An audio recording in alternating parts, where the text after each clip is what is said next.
Laat jou verbeelding 'n bietjie gaan. Dit is omtrent die jaar 34 na Christus. Dit is vroeg een oggend in Jerusalem, die Fariseërs se woongebied. 'n Man met die naam Saulus vlieg uit sy bed op. Vandag is die dag. Sy reissak is gepak en hy maak dubbel seker.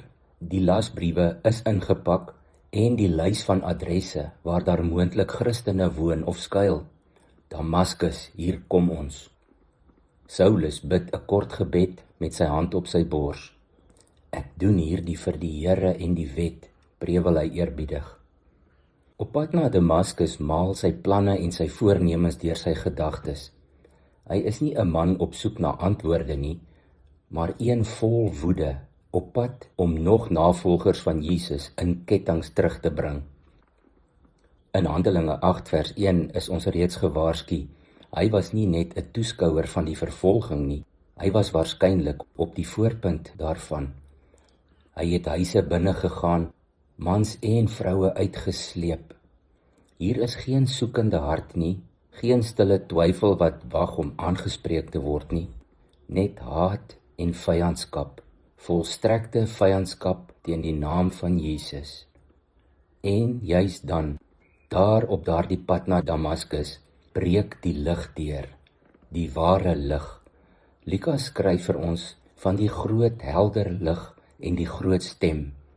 Die manne wat saam met Saulus was, het net die stem gehoor. Saulus sien die lig, letterlik en figuurlik. En dan maak Jesus dit vir hom donker. Hy kan niks sien nie. Dalk simbolies van sy blindheid en die duisternis van waaruit hy opgetree het. Dit tref my elke keer. God het nie gewag vir 'n beter kandidaat nie. Hy het nie gewag totdat Saulus se hart sagter geword het, of totdat hy self tot inkeer gekom het nie. Die Here onderbreek hom middel in sy vyandigheid. Nie omdat Saulus dit verdien het nie, maar juis om te wys, redding is nooit iets wat ons na Jesus toe bring nie. Dit is hy wat na ons kom, selfs wanneer ons op ons ergste is. Die man wat die kerk wou uitwis, word die man wat die evangelie oor die hele Middellandse See wêreld sou uitdra. Die vernaamste vervolger word die vernaamste en vlytigste boodskapper. As dit nie genade is nie, weet ek nie wat is nie. Later in 1 Korintiërs 15 vers 8 tot 11 skryf Paulus oor Jesus se verskyning na sy opstanding. Hy sê, heel laaste het hy, Christus, ook aan my, die ontydig geborene, verskyn. Ek is immers die geringste van die apostels en is nie werd om 'n apostel genoem te word nie, omdat ek die kerk van God vervolg het. Maar deur die genade van God is ek wat ek is. Sy genade aan my was nie te vergeefs nie. Inteendeel, ek het harder gewerk as hulle almal. Eintlik was dit nie ek nie, maar die genade van God wat by my is. Saulus se verhaal herinner my, ons verlede is nie 'n blokkasie in God se roeping nie.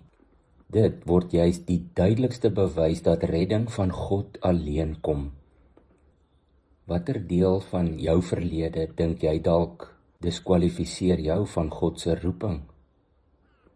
Kom ons bid daaroor.